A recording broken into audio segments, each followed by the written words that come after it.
French luxury house Balenciaga brings in $1.4 billion every year, yet their main website converts barely above 0% of visitors into buyers. This disconnect tells the story of a luxury brand wrestling with manufactured hype versus real consumer demand, where scandals, celebrity drama, and leadership changes have created one of fashion's most compelling modern case studies. Cristobal Balenciaga founded his fashion house in 1919, eventually setting up shop in Paris by 1936, where he shaped some of fashion's most important movements through the 1960s. For decades, the name meant the absolute peak of couture craftsmanship. But today's Balenciaga tells a completely different story, one that really began when Georgian designer Demna Gvasalia took creative control in 2015. Demna transformed Balenciaga from a traditional couture house into a streetwear-influenced juggernaut. We are talking $700 t-shirts, $900 sneakers like the Triple S sneaker and the Speed Trainer, and those now infamous $300 bucket hats. By 2021, the brand crossed the €1 billion revenue mark for the first time and launched its first couture collection since 1968. Everything seemed to be clicking perfectly. While LVMH dominated luxury with Louis Vuitton and Dior, Kering's Balenciaga was carving out its own disruptive path. Then, on November 16, 2022, Balenciaga released its holiday gift shop campaign showing children holding teddy bear handbags dressed in bondage-style accessories. The backlash hit immediately and devastatingly. One ad featured a child model standing with a teddy bear wearing black leather and chains that many viewers compared to BDSM gear. Another image included legal documents in the background, with one containing text from a Supreme Court decision about child pornography. Social media erupted.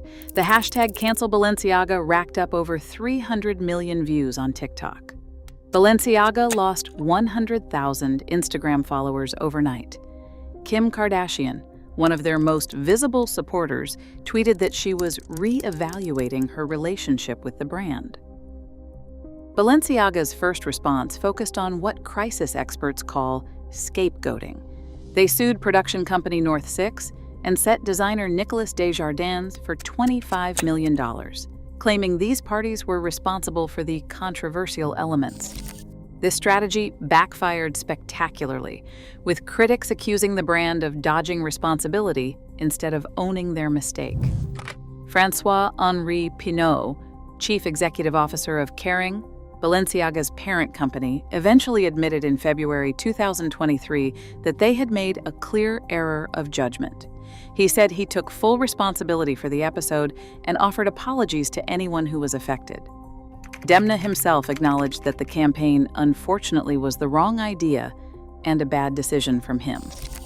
But here is where things get fascinating. Despite the massive public outcry, Balenciaga's financial performance reveals a much more complex reality. Kering reported a difficult December for Balenciaga in 2022, and their Other Houses category saw a 4% revenue decline in the fourth quarter of 2022. The damage was not nearly as catastrophic as the social media fury suggested. North American and Japanese markets stayed surprisingly strong. Core luxury consumers, those less influenced by viral outrage, kept buying. This exposes something crucial about luxury brand dynamics. There is often a huge gap between online backlash and actual purchasing behavior among wealthy customers. The numbers reveal this disconnect perfectly. 60% of luxury fashion owners in the United States recognize Balenciaga.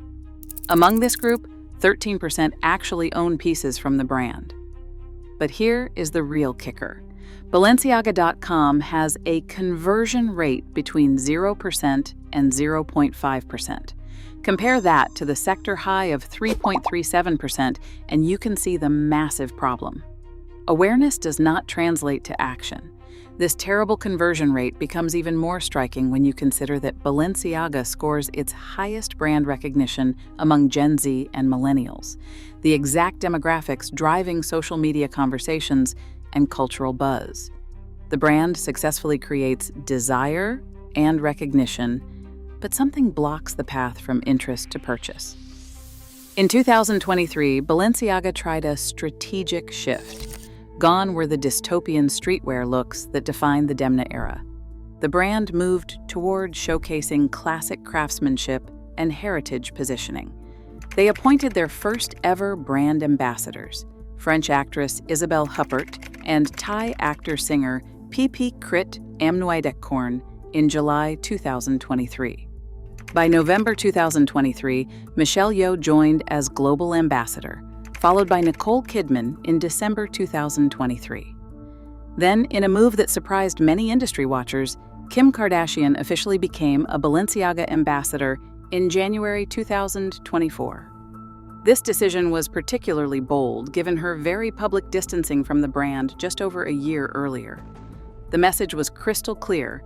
Balenciaga was betting that celebrity endorsement could override scandal memory. The influencer strategy showed some quick results. By the first quarter of 2024, Balenciaga had climbed from 12th to 8th on the list index, which tracks the hottest brands based on search data and social media mentions. But luxury brand advisor Susanna Nicoletti offered a much more sobering take. Balenciaga never recovered from the disaster of the advertising campaign of a year ago and the even worse management of the crisis communication around it. Its stores are often empty. The brands lost appeal. This contradiction, rising on trend indices while struggling with actual retail performance, illustrates perfectly the gap between hype and demand.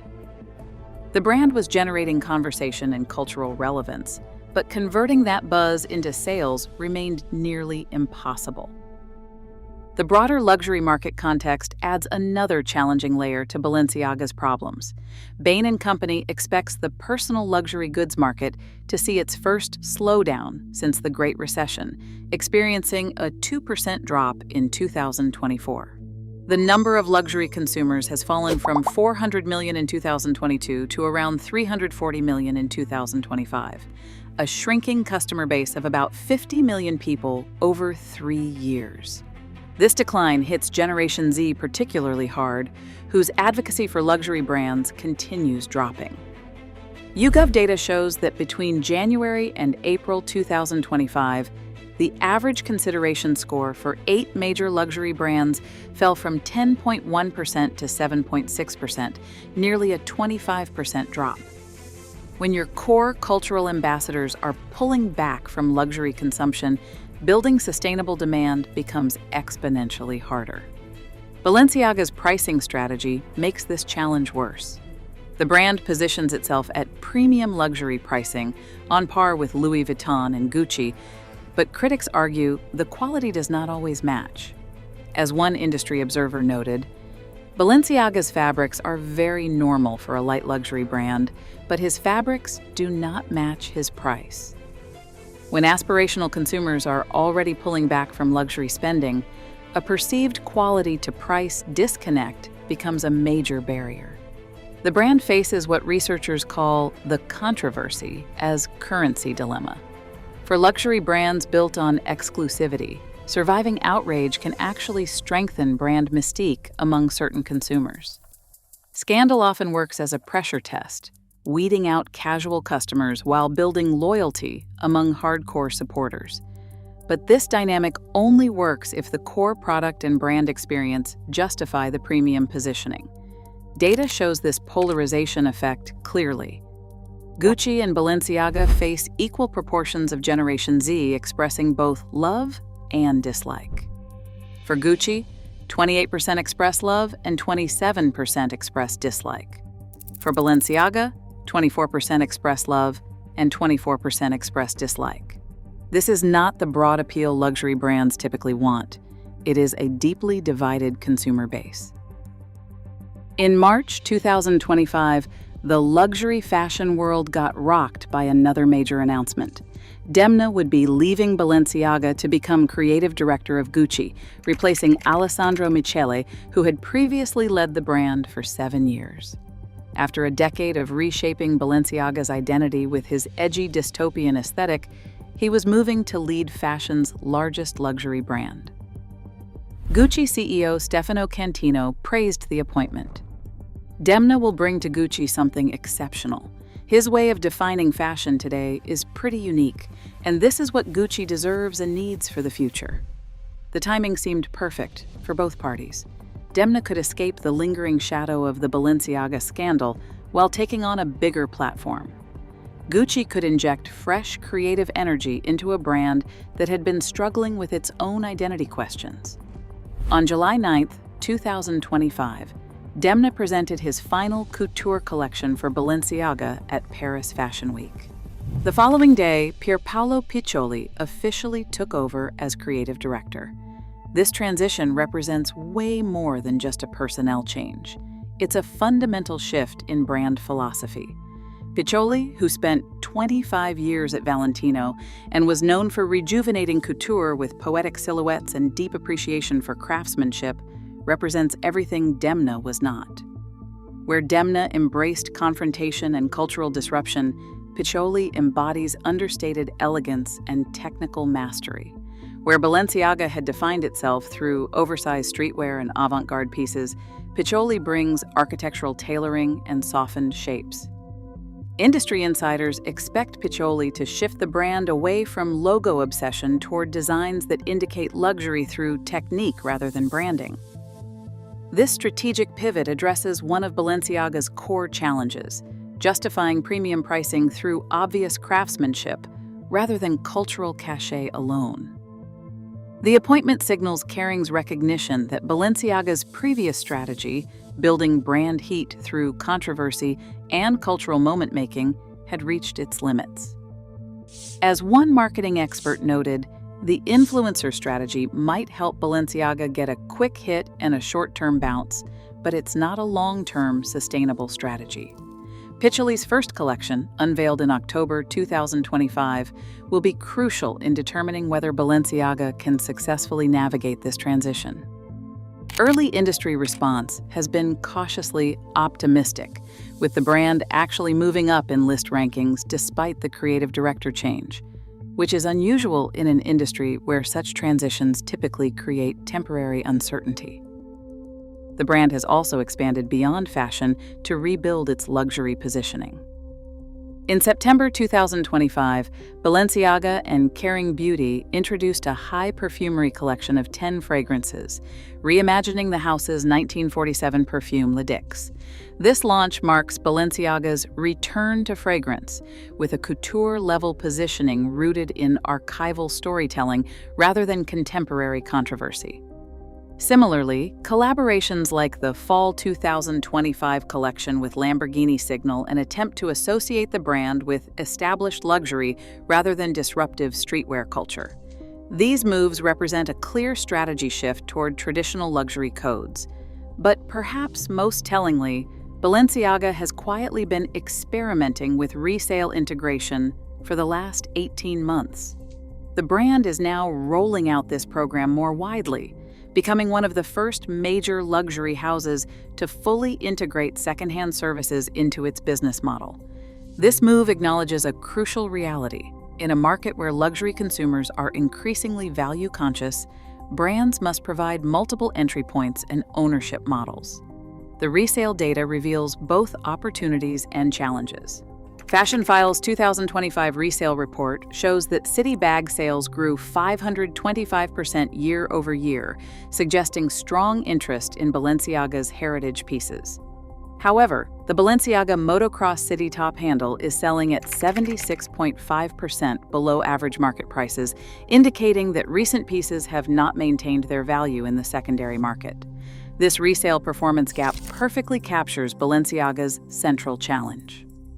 The brand's heritage pieces, rooted in Cristobal Balenciaga's original craftsmanship legacy, retain value and desirability. But the more recent streetwear-influenced pieces, despite generating significant cultural buzz, have not achieved the lasting appeal that sustains luxury resale values. Looking at the financial picture today, Balenciaga's 2025 revenues are estimated at $1.4 billion, maintaining the billion-plus threshold the brand crossed in 2021. However, the 2023 financial reports showed a double-digit % drop attributed to luxury market headwinds and internal restructuring. While revenue exceeded €1 billion, the trajectory was clearly concerning. With parent company Kering trading on Euronext Paris as part of the CAC 40 index, investor sentiment remains cautious about the brand's recovery trajectory. Kering's broader financial performance provides additional context. The parent company reported that other houses, including Balenciaga, saw combined revenue declines of 7%, with recurring operating income dropping 80% and wholesale declining 21%. Notably, Kering attributed some of these operating income declines to significant reinvestment in communications at Balenciaga, essentially the cost of rebuilding the brand's reputation. The geographic breakdown reveals telling patterns. While North American and some Asia-Pacific markets stayed relatively stable, Western Europe and Japan showed slower growth. This suggests that markets with stronger fashion media presence and cultural awareness were more impacted by the scandal's ongoing effects. The United States remains Balenciaga's primary market, generating 30% of the brand's online revenues through Balenciaga.com in 2024. However, that conversion rate problem persists. With an average order value between $675 and $700, individual transactions are substantial, but the volume remains frustratingly low compared to the brand's awareness levels. Among U.S. luxury fashion owners, only 9% say they are likely to purchase Balenciaga again. Set against the 13% who currently own the brand, this represents a 69% loyalty rate. Decent, but not exceptional for luxury fashion. The real concern is acquiring new customers in a shrinking luxury market. The fundamental question facing Balenciaga under Piccioli's leadership is whether the brand can transform cultural relevance into sustainable commercial demand. The numbers suggest that while Balenciaga has successfully generated awareness and conversation, converting that attention into consistent purchasing behavior remains elusive. This challenge reflects broader shifts in luxury consumption patterns. Today's consumers, particularly younger demographics, are more value-conscious, more willing to buy secondhand, and more skeptical of brands that seem to prioritize buzz over substance. The era when controversy alone could drive luxury sales appears to be ending. As luxury brand consultant analysis suggests, when a brand's identity depends heavily on controversy and cultural buzz, reputation damage and shifting celebrity support can quickly turn attention into a serious business risk. Balenciaga's experience perfectly illustrates this dynamic. The brand now faces a crucial test period under Piccioli's creative direction. Can a return to craftsmanship-focused positioning rebuild the trust and desire necessary for sustainable luxury demand? Can the brand maintain its cultural relevance while pivoting away from the controversy-driven strategies that defined the Demna era? Early indicators suggest cautious industry optimism. The brand's rise in rankings despite a creative director transition suggests strong underlying brand equity. The successful fragrance launch and strategic partnerships indicate diversification potential. Most importantly, the decision to integrate resale services shows acknowledgement of changing consumer behavior. Balenciaga's story over the next few years will likely become a case study in luxury brand resilience and reinvention. The brand has proven it can generate massive cultural attention and maintain billion-dollar revenues even through significant reputational challenges. The question now is whether it can convert that cultural capital into the kind of sustained, profitable demand that defines truly successful luxury brands. For an industry increasingly focused on sustainable growth over viral moments, Balenciaga's comeback attempt under Pierpaolo Piccioli represents more than just one brand's strategic pivot. It is a test of whether luxury fashion can successfully navigate the transition from hype-driven marketing to value-driven consumer relationships in an increasingly skeptical marketplace. The final verdict on this transition will not be determined by social media metrics or cultural commentary, but by the most traditional luxury measure of all, whether discerning consumers continue choosing to invest their money in what Balenciaga represents. In luxury fashion, sustainable success still requires converting awareness into desire, desire into purchase, and purchase into lasting brand loyalty.